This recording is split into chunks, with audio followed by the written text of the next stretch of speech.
Arunachalam actually have that, to take that, to have that faith in me. So I did feel very blessed that he had that faith, but I was also very scared. I didn't know how to begin doing it. But as Ma said, the team came, everybody came, and we were able to get the stone. And also, there was this one thing I wanted Rajasthani worker. Because I knew that if you laid kota in the wrong way, it can look very shabby. It'll look very, very, very tacky. So I wanted the very thin lines, thin joints, which only if you cut like Italian marble, like you need that kind of workmanship. So I was like, okay, we lay a simple stone, but we lay it in the best way possible. So you get the best look. So I had hired this Rajasthani worker. And when his workers came here, they all turned out to be from Yogi Ramsuratkumar's town, just a few kilometers. I didn't know that they were all from his area. I thought I was hiring Rajasthani workers. And these slabs were 4x2 slabs, big slabs. And they worked 12 hours without a break every day carrying this, which is so heavy. And they never complained. They just did the work so happily. And everything turned out so well. And then what happened was, just before the opening, the Kumbhabhishekam started to come in. We had not polished the floor, because polishing is, we leave right till the end, because once it gets scratched, then you cannot redo it. And it takes a lot of time to polish the floor well. And I really wanted this very high marble finish. So the floor started looking like cement, like plain cement. And people started commenting, what has she done? Why is she, it was not looking good at all. It was looking like as though we had put nothing on the floor, just like grey cement. And I started feeling people were like, talking about it behind my back, saying, she's gone and maybe we've given the wrong decision by hiring her and, doing this kota flooring. And I also started thinking, oh my God, maybe for Bhagawan, granite would have been the best choice. And who was I to say that, we should have not taken granite? And all those thoughts started coming that, Ramana's temple has granite, and maybe this would have been looked much better. Kota would be very simple. So as I said, there was a leela between both the gurus. And I was a trustee of Nityanand Baba that time. So we went for a trip to Shirdi, all the trustees, and I didn't want to go. I said, I don't want to go. They said, no, we'll go. So I had to go because all the trustees were going. So I went to Shirdi Baba and I prayed. I said, Baba, I don't know what I've done. Please help me. I may have made the biggest mistake of my life. And after I prayed, I just went back to rest. And as I was resting, I had a dream. And the first time in my life, in that dream, Yogi Ramsuratkumar comes. And I enter this almost like a heavenly ashram, and he's staying there. And I talk to him, like as though I'm having a client meeting. And I tell him, Yogi, I'm doing your ashram and I'm using the stone. And I show him the sample of the stone. Very good, very good. He gives me approval. I'm using this as the border. Yes, very good, very good. I'm using this. And he approved everything. And I just felt like, oh my God, this is exactly what I needed. Never once did I doubt that this was not real. It just felt very real that he had completely given his approval.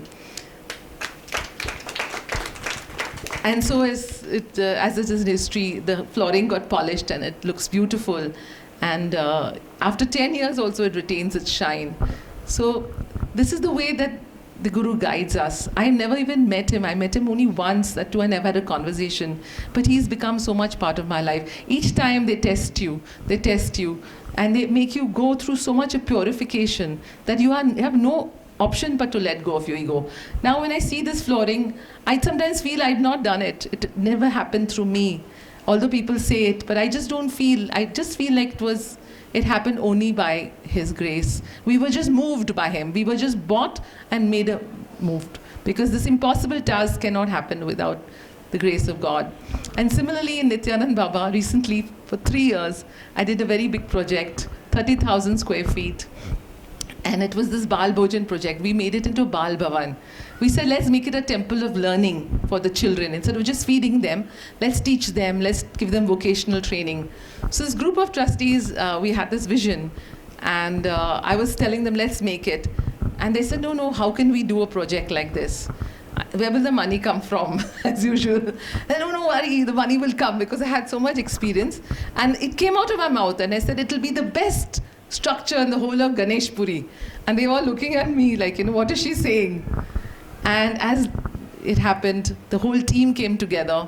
We got a contractor who happened to be an engineer, structural engineer, who had worked in my office earlier. So the team came together and we built this 30,000 square feet structure with prefabricated stuff and with reinforced concrete, which was pre-mixed, which is never done in Ganesh Puri. We did the slabs with pre-mixed concrete, the highest of standards. We used the best of materials. And there also there was a point where this group of trustees, they started having some arguments between them. And I kept telling them to give decisions, but they were delaying a lot of decisions. And at one point I asked them, I said, let us make a false ceiling in the Bal Bhojan hall, because it's a food hall, people are eating food. The flooring was looking beautiful. And I said, if you put the wires and all that, there'll be cobwebs in the future. And that cobweb, nobody will clean. And, it's a village environment. The workers, they're not that efficient. So they kept saying no, no, and they kept delaying it and delaying it and delaying it. So one day I really prayed to Bhagawan Nityananda. And as I was sitting down and I was meditating one day, and I wasn't even thinking about the ceiling, suddenly I saw the whole ceiling. It was a flash. The ceiling was done with the lights and everything exactly the way, maybe Bhagawan had wanted it, but I kept saying it.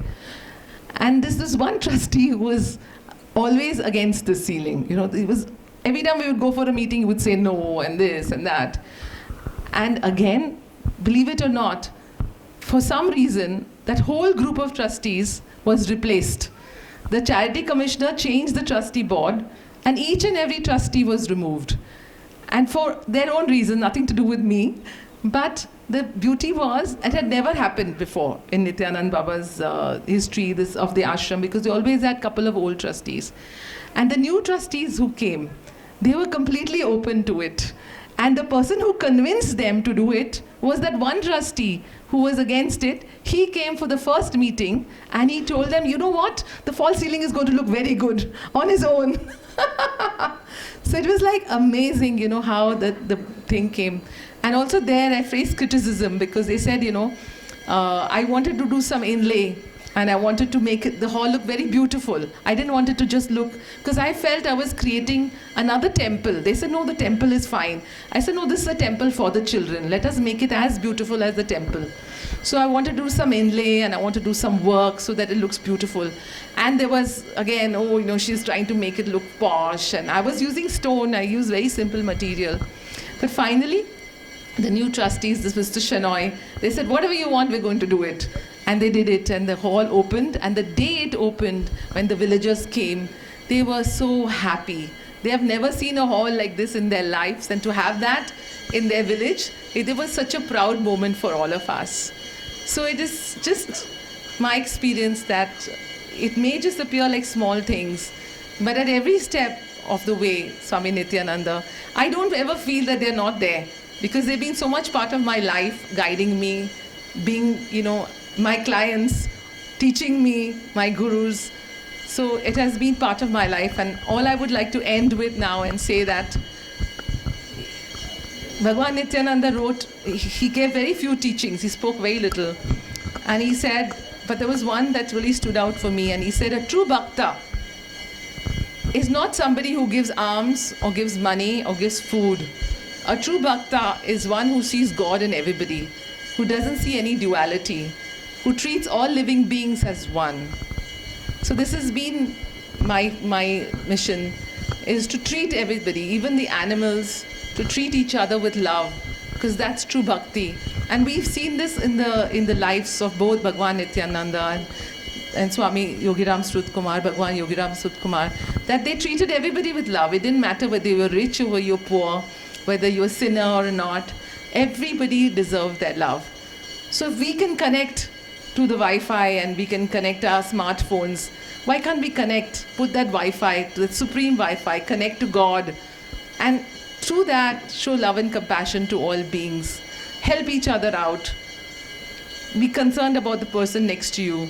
If there's somebody crying, go put your hand over that person, give them love, speak to each other with kindness. It's these random acts of kindness that bring the gurus alive. They come alive every time you love somebody, every time you show the Guru's love to them. Your heart is filled by the Guru's love. But it's time that we all really take it ahead. And also, Bhagavan Nityananda, his book which it spoke about, that the last chapter is all about the temples that were built for Bhagavan Nityananda all over the world. And Mahadevki tells me that whenever Bhagavan Yogi Ramsuratkumar made her read the book, she started with the last chapter. And he said one day there will be these kind of temples all over the world, from North Pole to South Pole. And we know, as you know, that their predictions always come true. And Bhagavan Nityananda also said one day this place, Ganeshpuri, will become like Shirdi. So we're just so fortunate to be part of their mission, to offer ourselves. And I thank you all. I thank the administration of this ashram, Swami Muralidhar Swami, who gave me an opportunity to do this talk, Devki Ma, Vijayashri Ma, Rajeshri Ma, all the mothers, Swaminathan, Kumaran, and all of you here coming and giving me this chance to share a little bit of my life with you. Thank you. Yogi Ramsuratkumar.